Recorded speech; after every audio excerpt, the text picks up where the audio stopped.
So hello and welcome back everyone to this another beautiful wonderful video. In today's video we are going to start with appointment of arbitrators का marking. Appointment of arbitrators, सबसे पहला point है nationality of arbitrator. अच्छा तुम बताओ arbitrator का क्या कोई भी nationality हो सकता है? आंसर है yes. ठीक है, आंसर है yes. ठीक है, आंसर है yes, any nationality. नेक्स्ट है procedure for appointment. The parties are free to agree. क्या? Parties are free to agree the procedure. ठीक है. तीसरा general procedure for appointment of arbitrators. General procedure क्या होता है बताओ?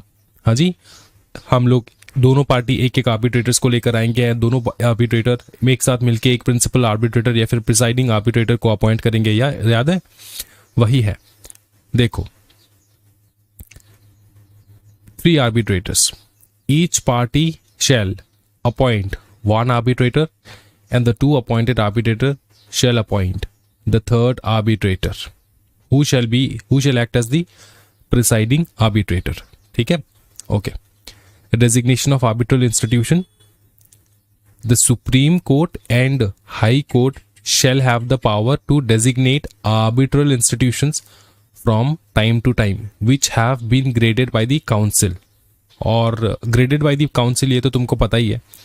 और तुमको पता है कि अगर तुम लोग फेल हो गए to appoint an arbitral tribunal, ठीक है, या फिर आर्बिट्रेटर या फिर आर्बिट्रेटर्स को अपॉइंट करने में तुम लोग फेल हो गए, आर्बिट्रल ट्रिब्यूनल अपॉइंट करने में फेल हो गए तुम लोग, तो तुम कोर्ट के पास जा सकते हो. Supreme court and high court, they will designate you arbitral institutions. वो लोग हेल्प करेंगे तुमको आर्बिट्रल ट्राइब्यूनल बनाने के लिए. समझ में आ रहा है? जो कि ग्रेडेड होता है by the arbitral council of India. ठीक है. अच्छा, ये हो चुका है. फिर next, failure to appoint arbitrator. अगर तुम लोग फेल हो गए तो क्या होगा? देखो फटाफट. A party fails to appoint an arbitrator within 30 days from the receipt of a request to do so from the other party.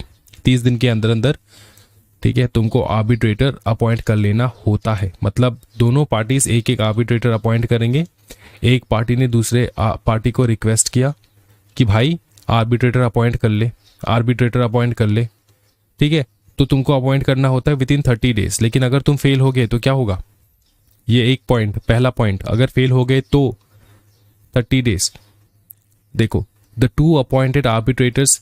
दूसरा ये होता है कि अगर दोनों ने आर्बिट्रेटर अपॉइंट कर लिया तो दोनों मिल के एक आर्बिट्रेटर प्रिंसिपल या फिर प्रिसाइडिंग आर्बिट्रेटर को अपॉइंट करेंगे ना. वो अगर फेल हो गए तो, तुम्हारे आर्बिट्रेटर्स फेल हो गए तो, fail to agree on the 3rd arbitrator within 30 days from the date of their appointment, the appointment shall be made upon request of a party by the supreme court. Appointment कैसे होगा बताओ? Supreme court या फिर high court के मदद से तुम लोग आर्बिट्रेटर अपॉइंट करोगे, जो कि सुप्रीम कोर्ट हाई कोर्ट जो है इंस्टीट्यूशन को डेजिग्नेट कर देंगे. बोलेंगे भैया ये आर्बिट्रल इंस्टीट्यूशंस तुम लोग इनको आर्बिट्रेटर्स अपॉइंट करके दो, तो वो आर्बिट्रल इंस्टीट्यूशन जो है आर्बिट्रेटर अपॉइंट करके देगा. तुम लोग नहीं कर पा रहे हो तो किसके पास जाना है? कोर्ट के पास. फिर देखो, failure to agree on arbitrator. अगर तुम लोग फेल हो गए तो to agree on any arbitrator. फिर देखो, failing any agreement referred in an arbitration with a sole arbitrator if the parties fail to agree on the arbitrator within 30 days from the receipt of the request by one party from the other party to so agree, the appointment shall be made on application of the party in according with the provisions contained in section 11 subsection 4. अब subsection 4 यही है, ये वाला. ठीक है. इसके हिसाब से अगर तुम लोग फेल हो गए तो वही है, फेल हो गए to appoint arbitrator, fail to agree on the arbitrator under section 11(2). ठीक है. नेक्स्ट देखो, failure to follow the procedure, agreement and function. अगर कोई पार्टी फेल हो गया to act as required, the parties or the 2 appointed arbitrators fails to reach an agreement expected of them under the procedure. A person including an institution fails to perform any function entrusted to him or it under the procedure. देखो, a party may request the Supreme Court, as the case may be, or the High Court, or any person or institution designated by the such court to take the necessary measures unless the agreement on the appointment procedure provides other means for securing the appointment. Simple चीज है, party अगर fail हो गया arbitrator appoint करने में, party fail हो गया या फिर जो हम लोगों ने आर्बिट्रेटर, दो आर्बिट्रेटर अपॉइंट किए थे ना, वो फेल हो गए to reach to an agreement, या फिर a person including an institution fails, मतलब आर्बिट्रल इंस्टीट्यूशन ही फेल हो गया अपॉइंट करके देने में। आर्बिट्रल मतलब कोर्ट ने आर्बिट्रल इंस्टीट्यूशन को बोला था कि भैया अपॉइंट करके दो तो आप लोग, ठीक है, क्योंकि ये पार्टीज फेल हो गए तो आप अपॉइंट करके दो इनको आर्बिट्रेटर्स, ठीक है, आर्बिट्रेटर्स या फिर आर्बिट्रेटर। तो ये आर्बिट्रल इंस्टीट्यूशन खुद फेल हो गया तो तुमको सुप्रीम कोर्ट रीच करना है या फिर हाई कोर्ट रीच करना है, ठीक है, एज द केस में बी। नेक्स्ट देखो, disclosure for arbitrators. Any qualification required for the arbitrator by the agreement of the parties? देखो, Supreme Court or the case may be High Court or the person or institution designated by such court being before appointing an arbitrator shall seek a disclosure in writing from the prospective arbitrators in terms of section 12(1) and have due regards to any qualification required. पकड़ लो, qualification required क्या, मैं तुमको समझाता हूं। देखो कोई भी ऐसा कोई केस है, ठीक है, कोई भी ऐसा कोई एग्रीमेंट है, केस है जहाँ पे स्पेशलिटी का ज़रूरत है। स्पेशलिटी फॉर एग्जांपल जो आर्बिट्रेटर्स है ना, उनको डॉक्टर्स होने हैं या फिर इंजीनियर्स होने हैं, क्योंकि उनसे रिलेटेड उनके फील्ड के ही जो आर्बिट्रेशन है वो होना है।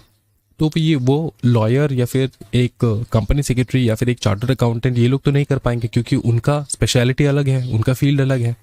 तो जिस फील्ड के कहीं कहीं जगह पे जहाँ पे स्पेशलिटी है वहाँ पे क्वालिफिकेशंस नेसेसरी है, तो वहाँ पे वो जो आर्बिट्रेटर्स अपॉइंट होंगे ना, वो क्वालिफाइड होने चाहिए ना टू बी एन आर्बिट्रेटर। क्योंकि जिस केस के ऊपर वो लोग बात करेंगे या फिर जिस केस के ऊपर वो लोग डिसीजन सुनाएंगे, वो केस एक पर्टिकुलर सेगमेंट का है, पर्टिकुलर क्वालिफिकेशन का है। फॉर एग्जांपल मेडिसिन से रिलेटेड है तो मेडिसिन से रिलेटेड हम लोग थोड़ी बता पाएंगे, फार्मा वाले बता पाएंगे, डॉक्टर्स बता पाएंगे, राइट। तो अगर क्वालिफिकेशन चाहिए होगा तो आर्बिट्रेटर्स को सबसे पहले अपना क्लैरिफिकेशन करना है कि भैया हाँ वो क्वालिफाइड है कि नहीं। The contents of the disclosure and other considerations are so likely to secure the appointment of an independent and impartial arbitrator. Obviously, वो जो disclosure देंगे arbitrator, वो इस प्रकार से disclosure देंगे कि वो independent है, ठीक है, और impartial रहेंगे। समझ में आ रहा है? ओके, ये हो चुका है। फिर देखो, appointment of an arbitrator in international commercial arbitration, ये तुमको पता है। दोनों पार्टी में से कोई भी एक पार्टी अगर इंटरनेशनल है, मतलब नॉट नेशनल, नॉट इंडियन, तो वहाँ पे इंटरनेशनल आर्बिट्रेशन काम आएगा। वहाँ पे आर्बिट्रेशन जो है इंटरनेशनल होगा, तो सुप्रीम कोर्ट जाना होगा आपको आर्बिट्रेटर्स अपॉइंट करने के लिए, ये तो तुमको पता है, ठीक है। देखो, in the case of appointment of sole or third arbitrator in an international commercial arbitration, the Supreme Court or the person or institution designated by the court may appoint an arbitrator of a nationality other than the nationalities of the parties where the parties belong to different nationalities. अच्छा, ये भी है, ये तो तुमको याद रखना ही है, वैसे भी याद रखना है। और एक चीज़ याद रखना है कि पकड़ लो कहीं पे एक इंटरनेशनल आर्बिट्रेशन हो रहा है, वहाँ पे 3 आर्बिट्रेटर्स रहेंगे। वैसे पार्टीज जो है, एक है इंडियन, दूसरा है श्रीलंकन, ठीक है, श्रीलंकन है एक है इंडियन। आर्बिट्रेटर्स कैसे अपॉइंट करेंगे? ये जो बंदा है इसने एक इंडियन बंदे को लेकर आए, ये जो बंदा है ये एक श्रीलंकन बंदे को लेकर आए, ठीक है। अब जो थर्ड वाला बंदा आएगा ना, सोल आर्बिट्रेटर जिसको हम लोग कहते हैं, क्या बताओ, सोल आर्बिट्रेटर, वो उस नेशनलिटी का होना होगा जो ना तो श्रीलंकन है ना तो इंडियन है, सो दैट ये इम्पार्शियल हो पाए, ठीक है। पार्शियली सारा काम जो है वो ना हो, इम्पार्शियल होके वो लोग काम कर पाए। समझ में आ रहा है? पार्शियल मतलब क्या? पार्शियलिटी करना मतलब किसी के बिहाफ पे ज्यादा जोर देना, किसी के बिहाफ को ज्यादा सपोर्ट करना, वो ना होने के लिए ये हो रहा है। समझ में आ रहा है? तो ये कुछ नियम कानून है, तुमको याद रखना है बस। Discretion of the court, court को अगर लगे, देखो, states that where more than one request has been made to the chief justice of different high courts or their designates, different high courts or their designates, the high court or its designate to whom the request has been first made under the relevant subsection shall alone be competent to decide on the request.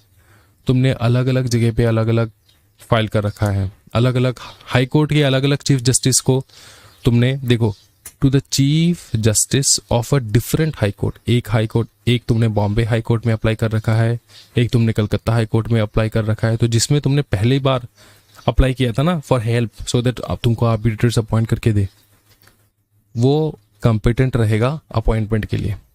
ठीक है, ठीक है, इसको cut कर दो, इसको ये necessary नहीं है। नेक्स्ट है लिमिटेशन पीरियड फॉर अपॉइंटमेंट।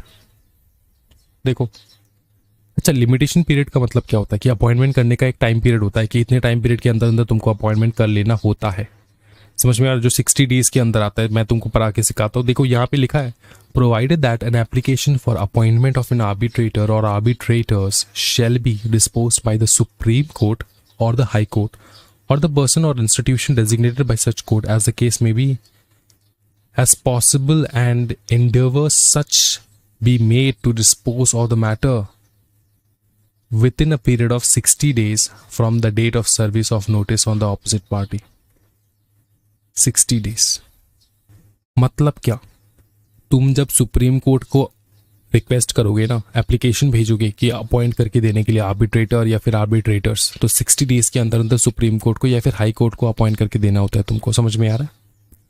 यही बात है। फीस एंड मैनर जो है, fees manner of payment, the High court may frame such rules as may be necessary after taking into consideration the rate specified in 4th schedule. 4th schedule में वैसे mentioned है कि कितना फी होना चाहिए। फिर it was clarified shall not apply to international commercial arbitration in case where parties have agreed for the determination of fees as per the rules of the arbitration institution। तो देखो, सिंपल चीज है, पार्टीज अगर agree करे कि हम तो fees इतना ही देंगे, अग्रीमेंट उनके बीच में ऑलरेडी है, तो वहां पे कोर्ट्स का कोई दखलंदाजी नहीं होगा। लेकिन अगर हाई कोर्ट से तुम हेल्प मांगोगे तो हाई कोर्ट जो है तुमको बताएगा कि क्या होना चाहिए नेसेसरी फीस। ठीक है, कंसिडरेशन में लेगा सब कुछ, एंड 4th शेड्यूल का रेट्स भी कंसिडरेशन में लेने के बाद वो बताएगा तुमको। ठीक है, नेक्स्ट देखो, ग्राउंड्स फॉर चैलेंज। इसका मतलब क्या होता है? सिंपल चीज समझना, जब भी आर्बिट्रेटर्स अपॉइंट कर रहे हैं ना हम लोग, देखो, या तो तुमने एक ही आर्बिट्रेटर को अपॉइंट किया है, दोनों पार्टी ने एक ही आर्बिट्रेटर को अपॉइंट किया है, या फिर दोनों पार्टी ने ये एक आर्बिट्रेटर अपॉइंट किया है, ये दो मिलके एक प्रिंसिपल आर्बिट्रेटर को अपॉइंट किया है। ठीक है, अपॉइंटमेंट ऐसा होता है ना, लेकिन किसी भी वक्त सारे आर्बिट्रेटर को नहीं इंडिपेंडेंट बन के रहना होता है। वो अगर किसी भी दूसरे पार्टी के साथ कोई भी किसी प्रकार का रिलेशन अगर है, तो वो जो जजमेंट आएगा वो इंडिपेंडेंट जजमेंट नहीं आएगा।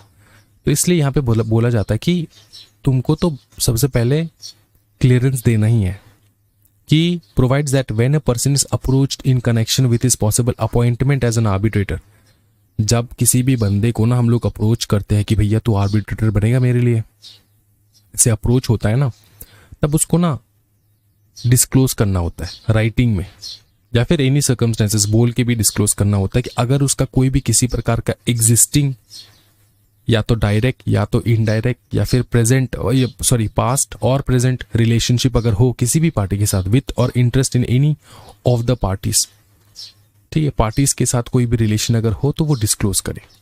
सिंपल चीज। ठीक है, फिर बताए कि which are likely to affect his ability to devote sufficient time to the arbitration and particularly his ability to complete the entire arbitration with the period of 12 months. 12 महीने के अंदर अंदर तुम्हारा आर्बिट्रेशन तुम कंप्लीट करके दे पाओगे कि नहीं, इसके ऊपर भी तुम्हारा अगर डाउट है तो तुमको डिस्क्लोज कर देना है, तुम इनकम्पिटेंट हो जाओगे ऑटोमेटिकली। अब एक चीज समझना, ये तो तुमको डिस्क्लोजर देना होता है। किसी भी पार्टी को अगर ऐसा लगे ना, देखो, अनलेस, ये देखो यहाँ पे क्या लिखा है, according to section 12(2) subsection 2 an arbitrator from the time of his appointment and throughout the arbitral procedure shall without delay disclose to the parties in writing any circumstance referred in subsection 1 जो हम लोग ने अभी पढ़ा है, unless they have already been informed by them to them by him। तो तुमको disclose करना होता है, अगर तुमने डिस्क्लोज नहीं किया तो तुमको डिस्क्लोज करना होता है। 12(3) ये कहता है कि N arbitrator may be challenged. Challenge of arbitrator का मतलब क्या होता है? चैलेंज ऑफ आर्बिट्रेटर का मतलब होता है कि आर्बिट्रेटर जो है वो इंडिपेंडेंट नहीं है। वो जो जजमेंट सुनाएगा, किसी भी पार्टी को ऐसे फील आ रहा है, आर्बिट्रेटर अपॉइंट करने के बाद उसको फील आ रहा है कि जो आर्बिट्रेटर है ना, मेरे को लगता नहीं कि सही से जजमेंट दे पाएगा, ठीक है, तो क्यों ऐसा फील आ रहा है, तो तब तुम चैलेंज कर सकते हो। कब चैलेंज कर सकते हो, अब देख लो अच्छे से। Circumstances exist that give rise to justifiable doubt. Doubt आ रहा है, जस्टिफाइबल डाउट्स आ रहा है। क्या आ रहा है? जस्टिफाइबल डाउट्स आ रहा है उसके इंडिपेंडेंस के ऊपर, उसके इंडिपेंडेंस के ऊपर, इम्पार्शियलिटी के ऊपर डाउट आ रहा है। अगर ऐसा डाउट वाउट आ रहा है ना, तो तुम चैलेंज कर सकते हो। और he does not possess the qualification agreed by to the parties. या फिर जैसे मैंने बताया था, इंजीनियरिंग डिपार्टमेंट का अगर कोई केस हो तो इंजीनियर्स चाहिए होंगे। लीगल डिपार्टमेंट का कोई केस हो, कॉर्पोरेट लीगल डिपार्टमेंट का केस हो तो सीएस चाहिए होगा। अगर पकड़ लो मेडिकल डिपार्टमेंट का कोई केस हो तो वहाँ पे डॉक्टर चाहिए होंगे। तो वो क्वालिफिकेशन तुम्हारे पास होना होगा टू बी एन आर्बिट्रेटर। लेकिन तुम क्वालिफाइड नहीं हो और तुमको अपॉइंटमेंट करके लेकर आया दूसरा पार्टी, तो ऐसा नहीं चलेगा। समझ में आ रहा है ना? यही बात है। अच्छा, नेक्स्ट देखो। तो तब तुम चैलेंज कर सकते हो। इसका मतलब समझ में, चैलेंज मतलब तुम चैलेंज कर सकते हो, भैया इसको तो अपॉइंटमेंट ये इसका सही नहीं है, इसको चेंज करो, ऐसे चैलेंज कर सकते हो तुम। चैलेंज का प्रोसीजर होता है, देखो procedure. Parties are free to agree on a procedure for challenging an arbitrators. Parties free है कि वो कैसे अग्री करेंगे, कैसे चैलेंज करेंगे इस चीज के ऊपर। क्योंकि देखो, तुम दोनों, तुम और तुम्हारे पार्टनर अगर फ्यूचर में पकड़ लो आर्बिट्रेशन करना चाहते हैं तो आर्बिट्रेशन अग्रीमेंट बनाएंगे। आर्बिट्रेशन अग्रीमेंट का कोई आर्बिट्रेशन क्लॉज वो इंसर्ट करेंगे कॉन्ट्रैक्ट में, या तो अग्रीमेंट बनाएंगे या तो क्लॉज इंसर्ट करेंगे। क्लॉज इंसर्ट आगे होता है, अग्रीमेंट बाद में होता है। तब ये सारा प्रोसीजर, चैलेंज प्रोसीजर के बारे में भी तुमको लिखना होता है कि अगर मेरे को लगे कि तेरा आर्बिट्रेटर सही नहीं है तो मैं चैलेंज कैसे करूं। उसका जो प्रोसीजर होगा ना चैलेंज करने का, वो parties are free to do it by themselves. समझ में आ रहा है? States that if a challenge under any procedure agreed upon by the parties or under the procedure is not successful, challenge successful नहीं रहा, मतलब तुम जिस मुद्दे के ऊपर चैलेंज कर रहे हो वो बेबुनियाद है, तो वो सक्सेसफुल नहीं रहा चैलेंज, तो क्या होगा? कुछ नहीं होगा, आर्बिट्रेशन कंटिन्यू होगा। Arbitral tribunal shall continue the arbitration proceedings and make an arbitral award. समझे? बहुत इजी, बस इतना याद रखना तुमको। नेक्स्ट देखो, फेलियर और impossibility to act as an arbitrator. कब कोई बंदा फेल हो जाता है या फिर इम्पॉसिबल हो जाता है उसको एज एन आर्बिट्रेटर एक्ट करने के लिए। देखो, if he becomes de jure और de facto unable to perform his functions. De jure और डी फैक्टो का मतलब क्या है समझो। डी जर मतलब अकॉर्डिंग टू द लॉ, लिख लो फटाफट।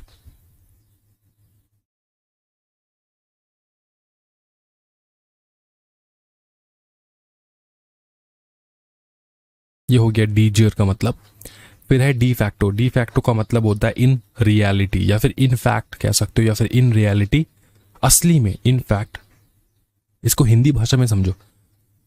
अगर वो आर्बिट्रेटर लॉ के हिसाब से असली में अनेबल हो गया परफॉर्म करने में उसका फंक्शंस, तो क्या होगा? और fails to act without undue delay due to some other reasons, मतलब डिले हो रहा है, ठीक है, उसको परफॉर्म करने में डिले हो रहा है।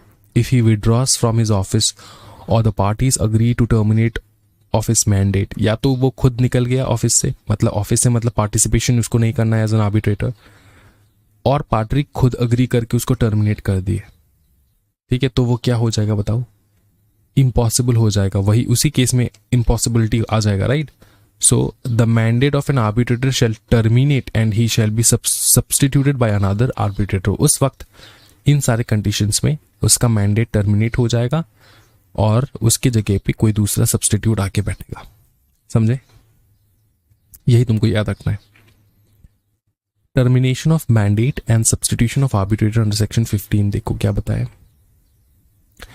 इन addition to the circumstances the mandate of an arbitrator shall terminate where he withdraws from the office for any reason और बाय और pursuant to agreement of the parties. मतलब पार्टीज ने खुद अग्री किया कि इसको निकालो या फिर वो खुद निकल गया। समझे? ये समझ में आ चुका है। नेक्स्ट है where the mandate of an arbitrator terminates, a substitute arbitrator shall be appointed according to the rules unless otherwise agreed by the parties. Where an arbitrator is replaced, any hearing previously held may be repeated at the discretion of the arbitral tribunal. मतलब कोई बंदा देखो arbitration चल रहा है, अचानक बीच में arbitrator निकल गया या फिर उसको तुमने निकाल दिया, तो जो नया आर्बिट्रेटर आएगा ना, वो पहले क्या हुआ था उसको नहीं पता, तो पहले जो भी प्रोसीडिंग्स हुआ था उसको रिपीट वो कर सकता है। समझ में आ रहा है ना? अगर पार्टीज को सही लगे तो any hearing previously held may be repeated at the discretion of the arbitral tribunal. सबसे अच्छा होगा तुमको ये सब तुम समझ के जाओ। ऐसा नहीं करना है कि तुमको रट्टा लगाना है, तुमको समझ के जाना है कि तुम पूरा स्टोरी समझो ना यार। ये बेसिक चीज है। कोई बंदा निकल गया और दूसरा बंदा आ रहा है, उसको पता नहीं कि पहले क्या हुआ था, तो अगर पार्टीज अग्री करे तो हम लोग क्या कर सकते हैं, प्रीवियसली जो हियरिंग हुआ था उसको हम लोग रिपीट कर सकते हैं। समझ में आ रहा है? Unless otherwise agreed by the parties when arbitrator is replaced, any hearing previously held may be repeated. अच्छा, unless otherwise agreed by the parties मतलब unless otherwise agreed by the parties मतलब पार्टीज को अगर कोई दूसरा चीज लगे, इससे दूसरा, देखो इसको एकदम सिंपल टर्म में समझना है। Unless otherwise agreed by the parties ने अगर कोई दूसरा चीज अग्री किया है तो दूसरा होगा, नहीं तो ये होगा। क्या होगा? देखो, an order or ruling of the arbitral tribunal made prior to the replacement of the arbitrator shall be invalid solely because there has been a change in the composition of the arbitral tribunal. ठीक है, invalid कर देंगे। और अगर party को लगे कि नहीं इसको इनवैलिड नहीं करना है, उसको कंटिन्यू करना है, तो कंटिन्यू करेंगे। भैया पार्टीज का सुनेंगे, क्योंकि पार्टीज के बीच में ही झगड़ा सुलटाना है, राइट? तो यही होगा। क्या ही समझ में आ रहा है? कोई दिक्कत वाली बात एकदम नहीं है। बहुत ब्यूटीफुल। टर्मिनेशन कैसे होगा, नया कैसे आएगा, ठीक है। फिर नेक्स्ट हम लोग सीधा जाएंगे आगे, ये वाला करेंगे। देखो, इंटीरियम मेजर्स मतलब, इंटीरियम मेजर्स का मतलब क्या होता है? इंटीरियम मेजर्स का मतलब होता है कि बीच में ऑर्डर निकालना, इंटीरियम ऑर्डर पास करना। अब देखो, किसी भी कारणवश पकड़ लो अपॉइंटमेंट करना है, माइनर है, उसका गार्जियन को अपॉइंट करना है, for the appointment of a guardian for a minor और अ पर्सन जो अनसाउंड माइंड है। तो अगर कोई अनसाउंड माइंड है, ठीक है, उनके लिए तुमको गार्जियन अपॉइंट करना है, क्योंकि आर्बिट्रल प्रोसीजर जो है वो अनसाउंड माइंड वाले बंदे, अनसाउंड माइंड मतलब पागल वाले बंदे, कैसे वो करेंगे? उनसे तो हो नहीं पाएगा, माइनर से हो नहीं पाएगा। तो बीच में हम लोग रोक के, आर्बिट्रेशन रोक के क्या करेंगे? अपॉइंट करेंगे गार्जियन को। दूसरा है, सिंपल चीज है, याद रखना, प्रिजर्वेशन, इंटरियम कस्टडी और sale of any good which are the subject matter of the arbitration agreement. मतलब किसी भी चीज को प्रिजर्व करना, मतलब जो सब्जेक्ट मैटर है ना, वो कोई ऐसा प्रकार का गुड है जो पेरिश हो सकता है या खराब हो सकता है, ठीक है। तो इसके लिए इंटरियम कस्टडी लेकर रखना, समझे। और sale of any good which are the subject matter of the arbitration agreement. Sale of any good मतलब, सेल ऑफ एनी गुड का मतलब होता है कि तुम कोई गुड जो है वो तुम बेचने जा रहे थे, ठीक है, उसका सेल होने वाला है, तो उसको प्रोटेक्ट करके रखने के लिए इंटीरियर मेजर्स जो है वो लेना जरूरी है, सो दैट वो प्रिजर्व होके रहे, किसी की कस्टडी में रहे, ठीक है। Securing the amount, securing the amount का मतलब क्या होता है? सिक्योरिंग द अमाउंट का मतलब होता है, चलो पैसा, पैसे से रिलेटेड कुछ है, 5 करोड़ का पैसा है, उससे रिलेटेड आर्बिट्रेशन हो रहा है, इस पैसे को सिक्योर करके रखना होगा ना। हाँ जी बताओ, इस पैसे को सिक्योर करके रखना होगा, वरना जिस पार्टी के पास वो पैसा है जिससे ये डिस्प्यूट हो रहा है, वो पैसा खर्च भी हो सकता है, इसलिए उसको सिक्योर करना। सेम चीज है detention, preservation, inspection of any property or things which is the subject matter of the dispute in arbitration. उसको तुमको जो है प्रिजर्व करके रखना है, डिटेंड करके रखना है, सो दैट उसका मिसयूज ना हो जब तक कि ना जजमेंट आ जाए, जब तक कि ना आर्बिट्रेशन का अवार्ड आ जाए। ठीक है। Interim injunction or appointment of a receiver. Interim injunction का मतलब क्या होता है? इंजंक्शन का मतलब वो सेम मतलब है कि तुम किसी भी गुड को प्रिजर्व करके रखने के लिए तुम ऑर्डर पास कर रहे हो। दूसरा अपॉइंटमेंट ऑफ रिसीवर, कोई भी किसी एक न्यूट्रल बंदे को अपॉइंट करोगे जो दोनों पार्टी की तरफ से होगा, जिसके पास वो गुड या वो गुड जो है वो रहेगा जब तक कि ना तुम्हारा अवार्ड सुना दिया जाए बाय दी आर्बिट्रेटर्स। जैसे अवार्ड आ जाएगा फिर वो न्यूट्रल बंदा जो है जिसके लिए अवार्ड आया, जिसके सपोर्ट में अवार्ड आया, उसको दे दिया जाएगा। समझ में आ रहा है? Such are the interim measures of protection as may appear to the arbitral tribunal to be just and convenient. मतलब कोई भी और अगर इंटरियम मेजर्स प्रोटेक्शन के लिए लेना है तो आर्बिट्रेटर्स ले सकते हैं। यही बात लिखा है यहाँ पे। तो ये बेसिक चीज़ है, ये कॉन्ट्रैक्ट एक्ट में भी आपको पढ़ने को मिलेगा। सेम चीज कॉन्ट्रैक्ट एक्ट में पढ़ने को मिलता है आपको। अच्छा, equal treatment of parties. Read, parties को इक्वल ट्रीटमेंट देना, equal opportunity, full opportunity, equality, ये जो है ये इसी के बारे में है, तुमको रीड करना है। प्लेस ऑफ आर्बिट्रेशन कहीं पर भी हो सकता है। प्लेस ऑफ आर्बिट्रेशन जो डिसाइड करे, डिसाइड, फ्री टू अग्री, देखो free to agree, free to agree, parties free to agree, place of arbitration. Next, commencement of arbitral proceeding as per the parties are agreed by the parties. ठीक है। फिर language, वो भी free to agree, parties free है agree करने के लिए। ठीक है। फिर statement of claim and defence. देखो पहला, देखो statement of claim and defence का मतलब ये होता है कि दोनों पार्टी में से कोई एक बंदा क्लेम कर रहा होगा, दूसरा बंदा डिफेंड कर रहा होगा। एक बंदा क्लेम कर रहा होगा मेरा है, दूसरा बंदा डिफेंड कर रहा होगा नहीं ये मेरा है। तो वो अपने अपने स्टेटमेंट्स कब रखेंगे? ठीक है। रीड करना है, बहुत ईजी पार्ट है, एग्जामिनेशन के पॉइंट ऑफ व्यू के लिए इंपॉर्टेंट नहीं है, बस जनरल नॉलेज है, रीड करना है इसको। क्या ऑरल आर्ग्यूमेंट्स हो सकते हैं, ऑरल प्रोसीडिंग्स हो सकते हैं? आंसर है यस। ठीक है। देखो, provided that unless otherwise agreed by the parties the arbitral tribunal shall decide whether to hold oral hearing for the representation of evidences of oral arguments और नॉट। तो ऑरली हो सकता है। और whether the proceeding shall be conducted on the basis of documents and other materials. Orally होगा नहीं होगा ये तुम्हारा आर्बिट्रल ट्राइब्यूनल डिसाइड करेगा। अगर पार्टीज ने डिसाइड नहीं किया है तो, अगर पार्टीज ने ऑलरेडी डिसाइड कर रखा कि नहीं ऑरली कुछ नहीं होगा, सारा लिख के होगा, फिर तुमको डॉक्यूमेंट्स वगैरह प्रोड्यूस करने होंगे तो वो उस हिसाब से होगा। वरना अगर आर्बिट्रेटर्स चाहे तो हियरिंग्स ऑरली हो सकते हैं। Arbitral tribunal shall hold oral hearing. ठीक है। ठीक है, ये तुमको याद रखना है, बस खत्म, और कुछ नहीं। अच्छा, ये तुमको रीड करना है, default of A parties default हो गया तो क्या होगा, ये तुमको रीड करना एग्जामिनेशन में आ सकता है, एक बार रीड कर लेना है। फेलियर एंड कॉन्सिक्वेंसेस, फेलियर इस तरफ एंड कॉन्सिक्वेंसेस इस तरफ। कुछ मैं थोड़ा होमवर्क दूंगा रीड करने के लिए। एक्सपर्ट अपॉइंटेड बाय आर्बिट्रल, क्या एक्सपर्ट अपॉइंट हो सकते हैं? आंसर है यस। वन और मोर एक्सपर्ट, अपॉइंट वन और मोर एक्सपर्ट। ठीक है। requires a party to give the expert any relevant information or produce or provide access to the relevant documents. Simple चीज है। आंसर में मतलब क्वेश्चन जो एग्जामिनेशन में आता है वो ये कि क्या एक्सपर्ट अपॉइंट हो सकते हैं? आंसर है यस। आंसर है यस, एक्सपर्ट तुम अपॉइंट कर सकते हो अगर तुम्हारा एक्सपर्टीज नहीं है। ठीक है। अगर तुम्हारा एक्सपर्टीज नहीं है किसी भी टॉपिक में तो तुम तीनों आर्बिट्रेटर्स हो। तुम्हारा एक्सपर्टीज नहीं है किसी भी टॉपिक में, तुम 3 आर्बिट्रेटर्स हो, नहीं है एक्सपर्टीज, तो तुम क्या एक एक्सपर्ट को अपॉइंट कर सकते हो? आंसर है यस। ठीक है, याद रखना। और एक्सपर्ट को सारी इंफॉर्मेशन तुमको देना है, पार्टीज को दे देना है। आंसर है यस। कोर्ट का असिस्टेंट तुम ले सकते हो। ठीक है। कोर्ट का असिस्टेंस किसके लिए लेना है? तुमको कोई इंफॉर्मेशन निकालना है।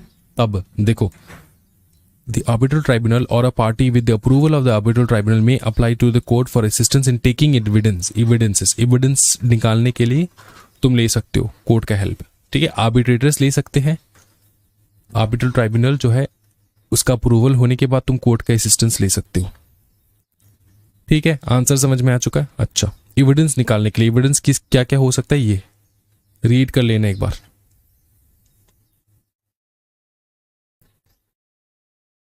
अच्छा, फिर नेक्स्ट आते हैं एसेंशियल। फिर तुमको सीधा यहीं पे आ जाना है, ये वाले पोर्शन पे। Essential features of arbitral award. Arbitral award के एसेंशियल फीचर्स क्या है, बहुत इंपॉर्टेंट है। देखो, आर्बिट्रल अवार्ड जो है ना, तुमको सिर्फ ये जो बोल्ड वाला है ना, यही रीड करना है, इसी को याद रखना है। ये तुम बना के लिखना है, ये वाले लाइंस तुमको बना के लिखना है। सेम तुमको याद रखना है कि आर्बिट्रल अवार्ड ऑब्वियसली रिटन होना चाहिए, स्टैम्प्ड होना चाहिए, साइन होना चाहिए, सारे पार्टीज का साइन होना चाहिए, आर्बिट्रल ट्रिब्यूनल का मेंबर्स का साइन होना चाहिए। The award is to be signed by the members of the arbitral tribunal. ठीक है, हाउएवर मेजॉरिटी का साइन सफिशिएंट है। रीजन होना चाहिए। रीजन मतलब तुमने क्यों जजमेंट ये दिया। आर्बिट्रेटर्स जो जजमेंट देते ना, उसके पीछे रीजन तुमको लिखना होता है कि तुमने जो जजमेंट दिया वो किस लिए दिया। ठीक है, फिर है डेट होना चाहिए, जगह का नाम मेंशन करो, वैल्यू एंड इंटरेस्ट तुम मेंशन करो। अवार्ड का देखो, द आर्बिट्रल ट्रिब्यूनल में include in the sum for which award is made. ठीक है, interest up to the date of award and also a direction regarding future interest. मतलब अगर कोई वैल्यू पे पेमेंट करना है, ठीक है, तो वो जो सम है वो तुमको क्लैरिफाई करना होगा कि हाँ ये अमाउंट तुमको पेमेंट करना है। और ये डिस्प्यूट होने तक तुमने झूठ बोला, अब तुमने डिस्प्यूट हुआ तुम्हारा, और तुम्हारा डिस्प्यूट होने तक जो भी इंटरेस्ट बन रहा है वो इंटरेस्ट पेमेंट करना है। फ्यूचर क्या इंटरेस्ट लगेगा वो भी। कॉस्ट ऑफ आर्बिट्रेशन मेंशन करना है अवार्ड में, कि आर्बिट्रेटर्स की फीस वगैरह ये तुमको मेंशन करना है। डिलीवरी ऑफ कॉपी, सारे पार्टीज का साइन होगा। Sign a copy, the award is made, a signed copy should be delivered to each party. दोनों पार्टीज के पास एक एक साइन कॉपी जाएगा। ठीक है, इस बात का ध्यान रखना। Types of arbitrator award, interim award, additional award, settlement award, final award. ठीक है, ये रीड करना है तुमको, थोड़ा इंटरप्रिटेशन स्किल तुम्हारा इंक्रीज होगा, इसको रीड कर लेना। ठीक है, अच्छा, ये नेक्स्ट क्लास करेंगे हम लोग। The limit for arbitral award, ये नेक्स्ट क्लास करेंगे हम लोग आराम से। ठीक है, आज के वीडियो में इतना ही। फास्ट ट्रैक अवार्ड भी देखेंगे। Thank you so much everyone, happy learning guys, bye bye, take care.